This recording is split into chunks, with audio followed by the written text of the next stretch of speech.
She worked at Google until she walked out. She left her mark on the net neutrality debate in the US. She founded the AI Now Institute, and she's now the president of the Signal Foundation. She's a friend of the club. Please give a warm welcome. Here's Meredith Whittaker.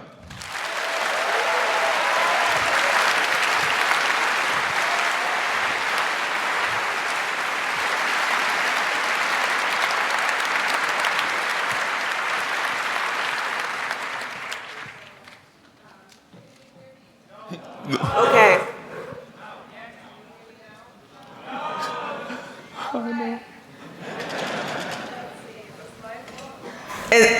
It is perhaps my fault.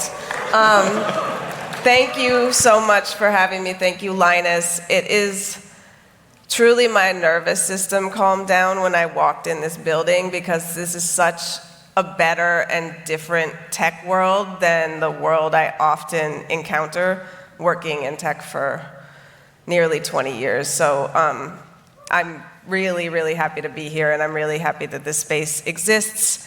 And because I have a bit of a cold, and because I apologize I don't speak German, I'm going to get right into my talk, which represents a bit of a divergence for me. It's some research I've been doing kind of in my spare time, looking at how we can create better definitions of privacy that, in pursuit of, will lead to more liberatory ends. So my talk is called Feelings Are Facts, Love, Privacy, and the Politics of Intellectual Shame. I'm going to present it in 5 parts, and then I'll be publishing it after this with citations for anyone who's interested in different facets of this talk. So part 1, why we need to redefine privacy. But before I get into that, why am I talking about emotions, about the subjective, soft-edge stuff at a German hacker conference? Why this when there are bills to push and governments to push back on, and large surveillance companies to scrutinize, and strategies for survival that need attention now, right? Is LOVE an acronym for a new mode of digital rights that I'm aiming to introduce here? Is it a tongue-in-cheek name for a bug Signal quietly patched and whose remediation, revealed here, teaches lessons useful to this crowd? Because those would make sense, right? Those are facts. Well, so are love, shame, desire, and intimacy. And my contention is that by taking these seriously and folding them into our analysis, we can better formulate a useful and liberatory understanding of privacy that helps us reach more meaningful positions and paths forward in the context of an increasingly centralized and monopolistic tech industry. For close to 2 decades, I've researched, built, and advocated for privacy and rights in the context of this metastatic tech industry. And many of you have done this for much longer than that, and you know who you are, and you've taught me a great deal, and many of you have been my inspiration in this work, so thank you for that. Now, during this time, the tech landscape has changed drastically, even as the positions that I and others, you in this room, have taken have been broadly correct, borne out, proven in hindsight time and time again. Privacy is a human right. The architectures of tech are eroding it, not protecting it. And there are many things that could be done to correct this bad trajectory, things that those in this room have laid out in painstaking detail, laboring, it would appear, under the assumption that what we're working to correct is a big misunderstanding, and that good information, refuting bad ideas, will compel those steering the direction of our collective tech to set better, more rights-preserving paths. But of course, over this same period, we've all felt the ground crumbling. We are far less private than we've ever been. And it's this reality, the reality that we're losing, that led me to dig into these key definitions. Or to paraphrase the great historian David Roediger, by way of philosopher Amya Srinivasan, I'm not sure if speaking truth to power right now does much. But I do know that it is imperative that we speak truthfully to each other, that we clarify our terms and our maps. This is the only way we can chart a path to winning. Because failing to clarify our terms and our goals has consequences. As I argued in January 2024 in a keynote at the NDSS symposium, we lost the crypto wars, even though many still claim we have won. Now, this observation is not new, of course. Rob Gongrip and Frank Rieger reached a similar conclusion exactly 19 years ago on this very day in this very place in a talk titled "We Lost the War." They delivered this talk a year before I graduated college and joined this strange industry. And the argument I made at NDSS in January built on Frank and Rob's work. In it, I looked at the political economic forces that shaped the tech industry we have today, alongside the analytical errors that led so many who fought on the side of encryption during the crypto wars to see the outcome as a win for privacy, even as surveillance metastasized. Now, a historical summary for those still on their learning journey.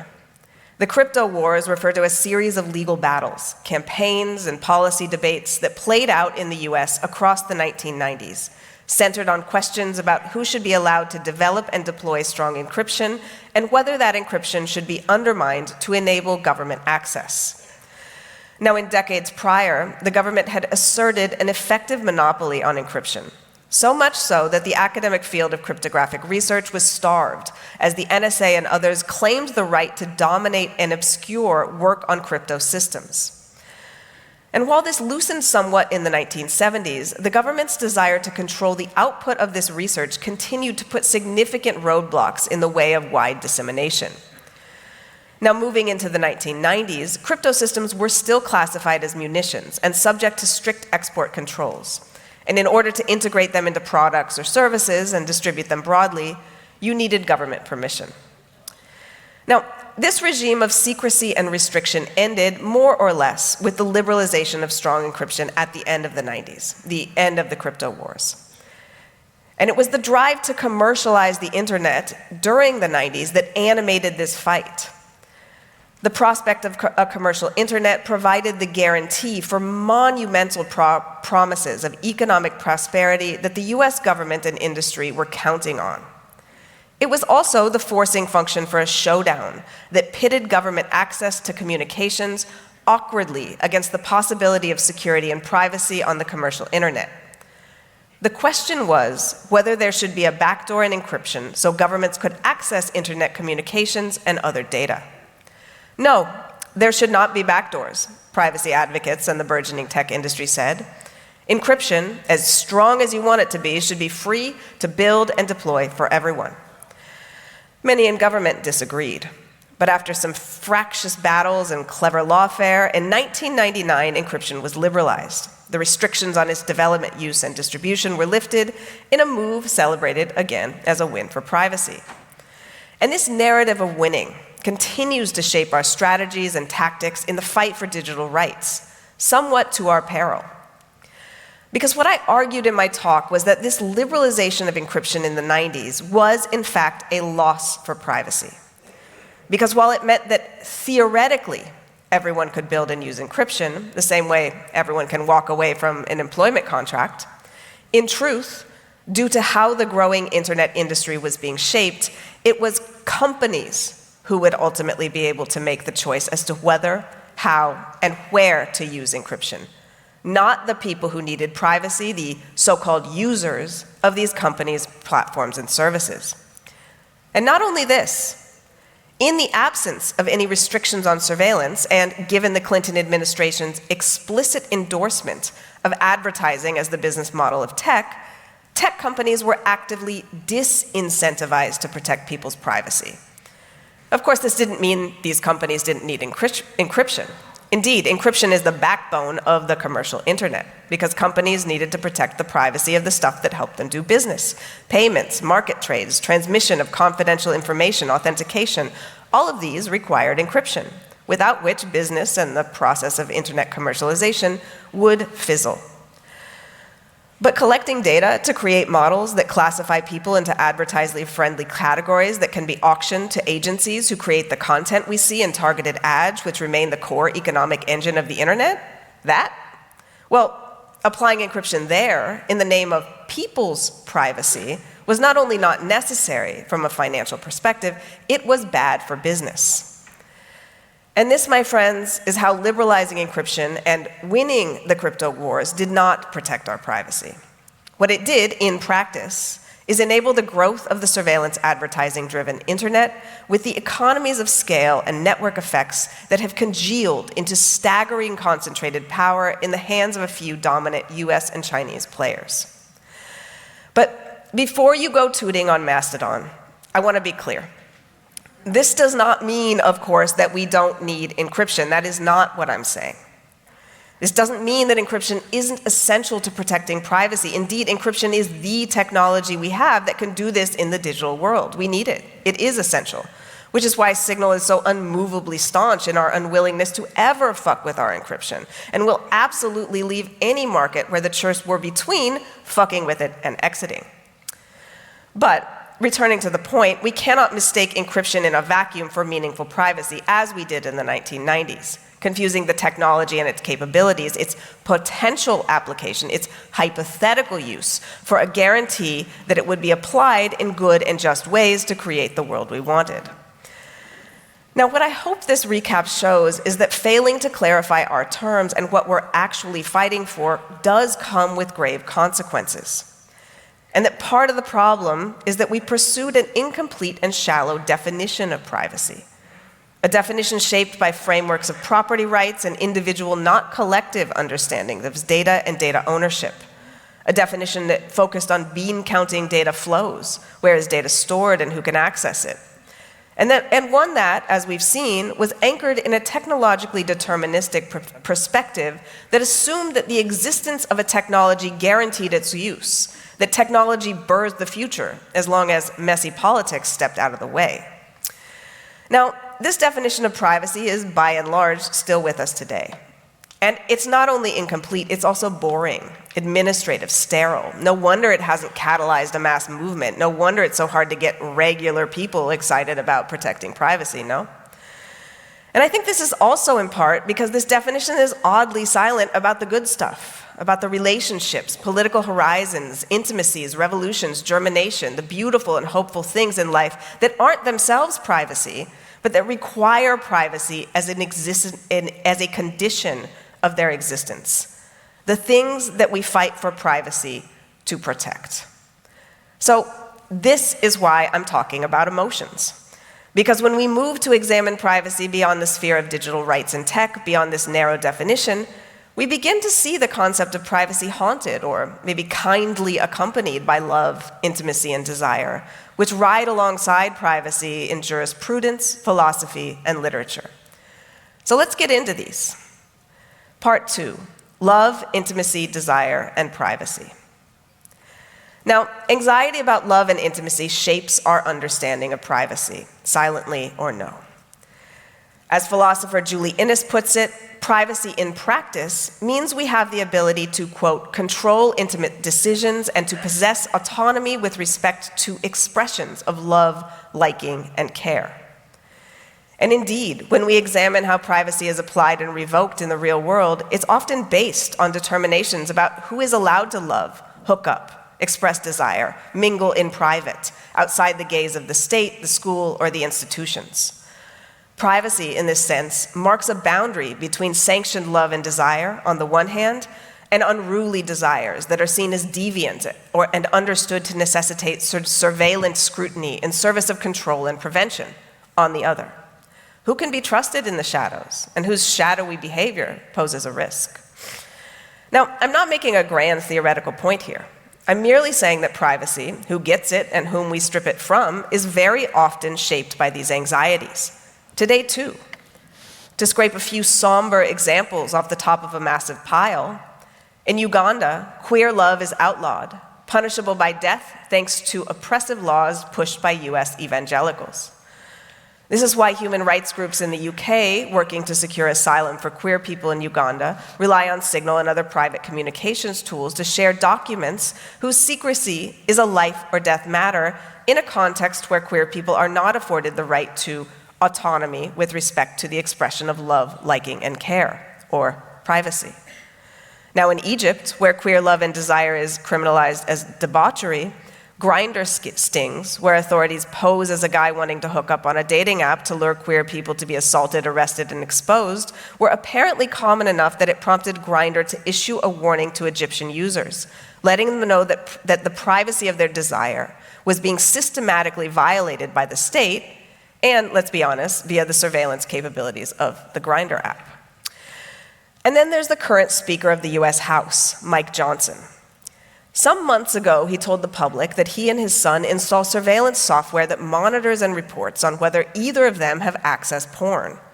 It's a US thing. I'm proud to tell you, my son has a clean slate, Johnson boasted.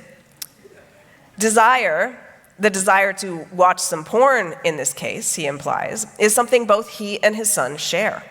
And for Johnson, preventing himself and his son from acting on this desire requires mutually assured shame via surveillance, or cannot be left to privacy. This present, of course, builds on a long history. In the US, interracial love was historically outlawed, same with gay love. Neither were granted the right to privacy, both were criminalized and subject to surveillance and vigilante terror. And I could go on, but I think I've sketched my point. That our understanding and application of privacy has been shaped in part by a view that some types of people have the right to practice love, intimacy, and desire, and other types do not, and thus only the former can be trusted with the right to privacy. Now with this, we've established that there's a firm connection between love, intimacy, desire, and privacy. That this isn't just an analytical exercise, although it is that. That our understanding of privacy is bound up with anxiety about love and desire, with a project that works to stifle and dam up some love and desire while permitting its flow along prescribed channels, which the selective application of privacy rights participates in enforcing. We could, of course, write this off as puritanical overreach, which it often is.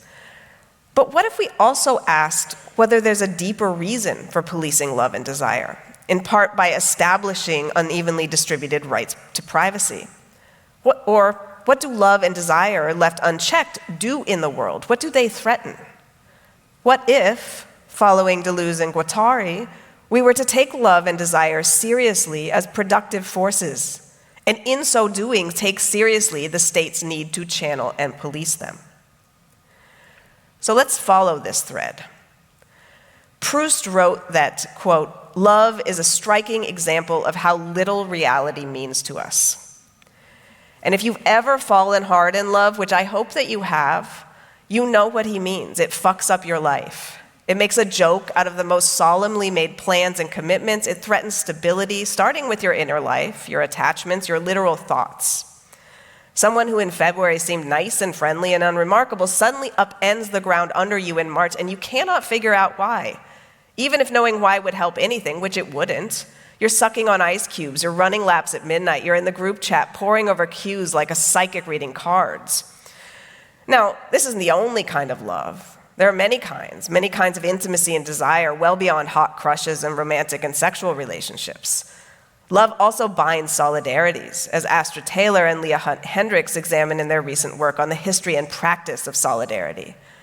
Now, solidarity, as they present it, is an ethic of care that works not in service of uniformity. We aren't in solidarity because we're the same, but in service of appreciating each other across differences and particularities, differences that are experienced and expressed in relationship, not prescribed by an institution or norm, not your job title, but who you are as a person.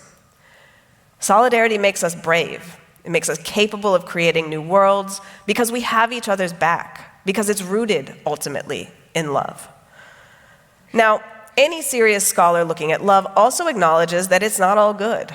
For example, Sarah Ahmed examines how love can be invoked to bind coalitions in ways that are used to justify cruelty and violence to those unloved, those deemed outside the walls of the loving coalition, outside of, for example, the we that loves the nation. We'll come back to this. But for now, what we see strewn across these examples is the reality that love is, as Lauren Berlant put it, quote, a mess-making force. Love, intimacy, and desire descend on life. They threaten to upend the order of the world, whether established relationships or the primacy of the workplace hierarchy, whatever it is. Now, for Deleuze and Guattari, desire is revolutionary. Quote, desire does not want revolution. It is revolutionary in its own right, as though involuntarily, by wanting what it wants, end quote. Wanting what it wants in spite of the reality that love cares so little about. For theorist Michael Hart, this makes love the motor of transformation. It both propels transformation, wanting what it wants with no regard for order or what might stand in the way, and it helps us weather what Lauren Berlant refers to as the, quote, without guarantees part of love's various temporalities.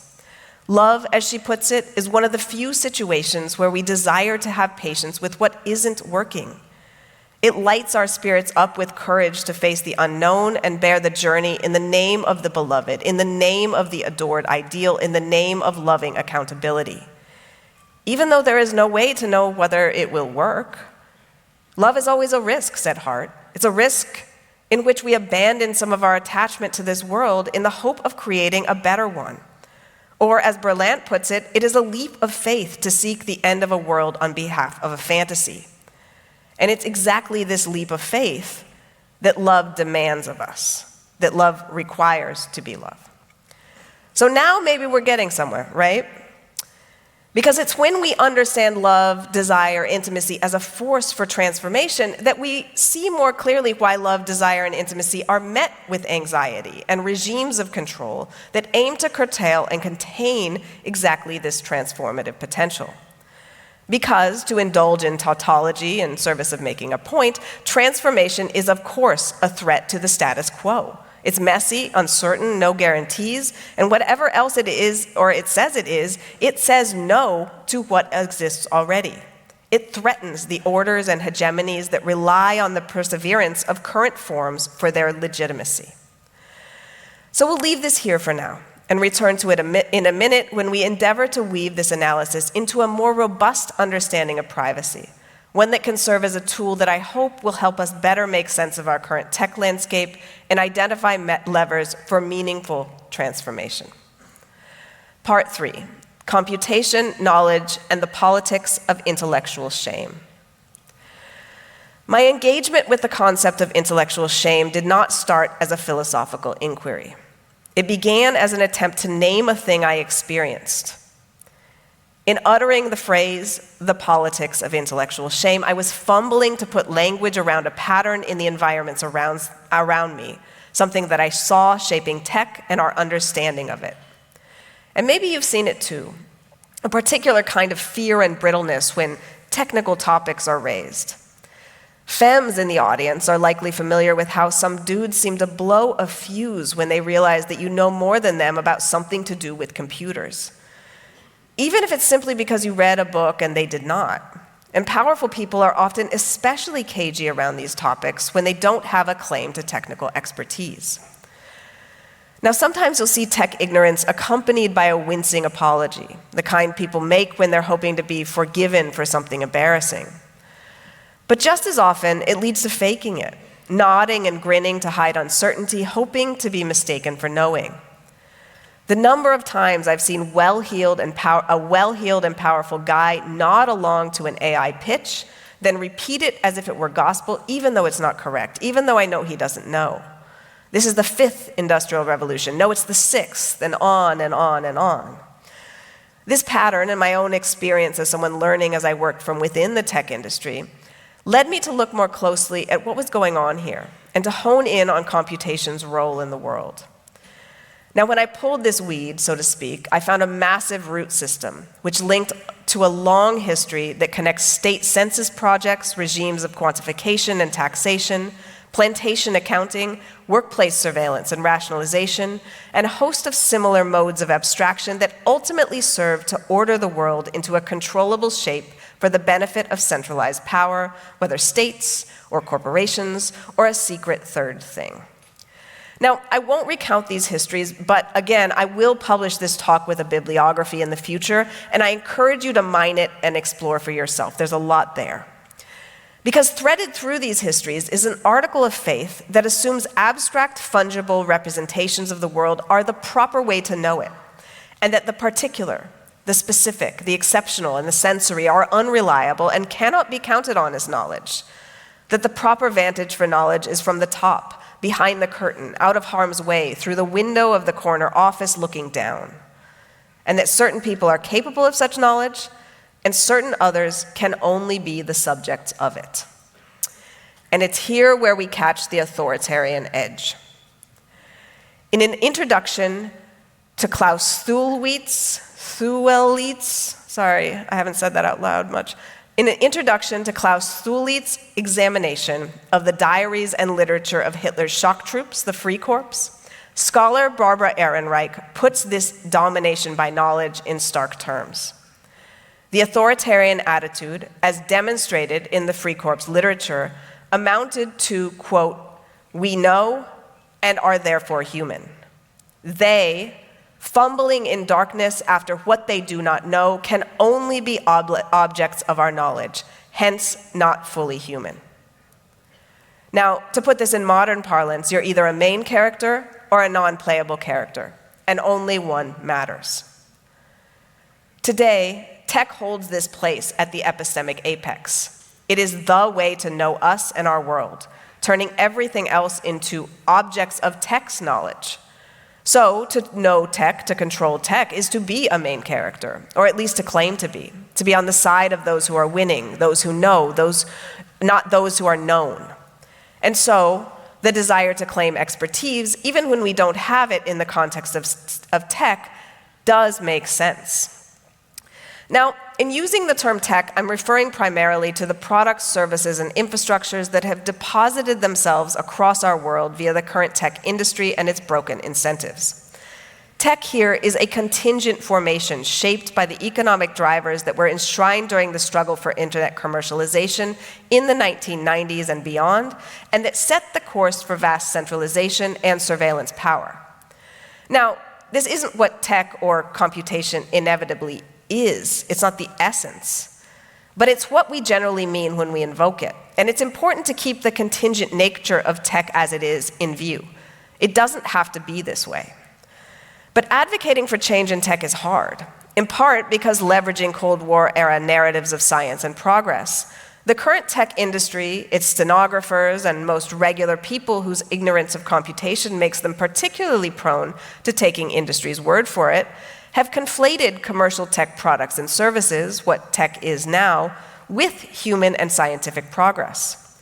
To regulate, to question, to perturb the tech status quo is thus figured as interfering with the arc of this progress. And by narrating the decisions that tech companies make in the name of profit and growth as the products of innovation and progress, advertising data becomes ground truth for intelligence. Surveillance becomes collective knowledge. Social control becomes an intelligent prediction, meted out by a sultry-voiced AI assistant that never turns off. So from this perspective, encouraging a culture that shames question asking and promotes the idea that not knowing about computers makes you dumb and subservient makes a lot more sense, especially given the way capital flows in the current tech industry, where you make money in tech not when tech works, although it may, but when it's assumed to work, when it's seen as capable and robust enough to result in an IPO or an acquisition. Investors need to believe your pitch. If 90% of them are nodding along to the guy nodding along in time with the guy in the Patagonia vest who's also nodding without really knowing, that is fine. You all win. Whoever loses down the road. And if you're all invested already, well, then you have a stake in silence as well. Because you all lose if the guy asking dumb questions ends up revealing a foundational flaw in your hype before you're able to cash out. A culture that shames ignorance also, of course, shames learning, shames the practice of asking the questions that produce understanding and new and better questions and new worlds. And it's here that I'm going to link it back with love. Ignorance, not knowing, is the starting position of learning. It's a vulnerable position, and one that propels transformation and all the uncertainty and danger that transformation entails. To pick up that textbook, I need to recognize that there is something it has that I don't, that I'd like to incorporate into my relationship to reality. I need to acknowledge my ignorance. to recognize that I'd like to be changed by what's in that book, without yet knowing how that change will affect the web of knowledge and relationships that constitute my consciousness before I read. To admit ignorance and to ask the questions and pursue their answers requires a willingness to be changed by knowledge, to have your map filled in, rearranged, your mind palace reshuffled. You are consenting to have your relationship with the world transformed, and like all transformations, it's no guarantees, it's messy. Sound familiar? Learning, like love, is an engine of transformation. Love and desire break down boundaries, transform relationships, and open up possibilities for new freedoms. Berlant's mess-making force. Learning and pedagogy, too, are mess-making forces. Taking what's understood, the dominant paradigm, the classifications handed down from the window in the corner office, the geocentric model of the universe, for example, and threatening to dismantle these and everything that rests on their being true.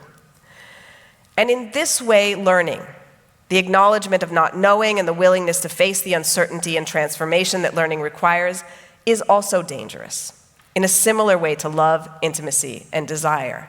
And this helps us understand the particular culture of intellectual shame in tech. Part 4. Epistemic authority, or defining privacy beyond data.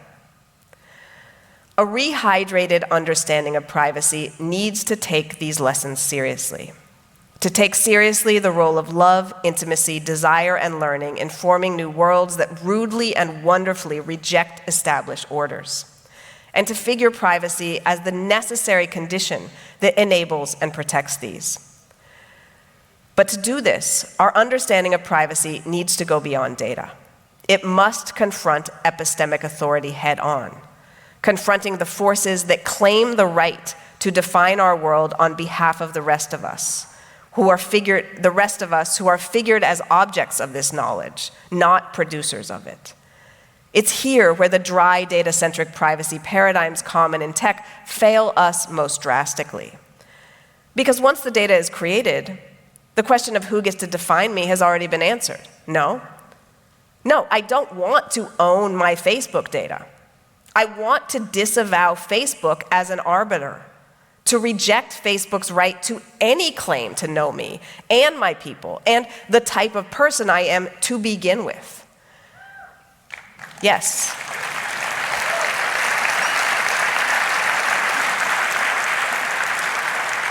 I want to retain the right to fall in love drastically, to change my mind wildly based on new knowledge that scrambles paradigms and common sense, and to forge and sever relationships and move toward messy, no guarantees transformation, toward truly new understandings and communities. I want this for all of us. But without a focus on epistemic authority, even privacy arguments against creating and collecting data can end up reaffirming the power of tech to define us, especially when they argue that data limitation is necessary due to such data's accuracy or sensitivity. Because this argument ultimately implies that data is a proper and accurate way to know us to begin with, but that such knowledge should not be in the hands of one or another party. By taking data as a given, and contesting only who has the right to it, we naturalize and affirm the companies and institutions that create it. We naturalize them as rightful arbiters of us and our world. But when exactly did we give a few companies the right to define who we are with more authority than we have, right? So a meaningful definition of privacy needs to start before data. It needs to incorporate a much more fundamental understanding of the right to privacy as the right to define ourselves in our own terms, to practice and experiment with the mess-making forces of love, intimacy, desire, and knowledge-making, and a right to the unobserved epistemic space in which to do this. I agree. This is a space where we can make our own knowing about ourselves and each other through practices of learning that reject the politics of intellectual shame, the idea that ignorance is humiliating and best hidden, and instead admit the messy vulnerability of ignorance and misunderstanding as exhilarating starting places from which we can proceed to shape our own knowledge, knowledge of ourselves, of each other, and of our world that engages deep questioning and critique, not to tear down, but to temper and strengthen. Practices of knowledge-making that reject the status of objects of text knowing as a first-order concern. Now, before I move on, I want to touch back on the negative edge of love, the love of nation, to take Ahmed's example, that works to justify cruelty and exclusion against those deemed outside the loving community. What we see here, I believe, is the dangerous tendency to reproduce epistemic domination even from within our cocooned, private, loving communities, to dissolve the classifications and boundaries between us in transformative ways, even as we reapply them to others seen as objects of our knowing. Now, this is a tendency we need to reject, as we reject epistemic domination in total, not simply when it's applied to us.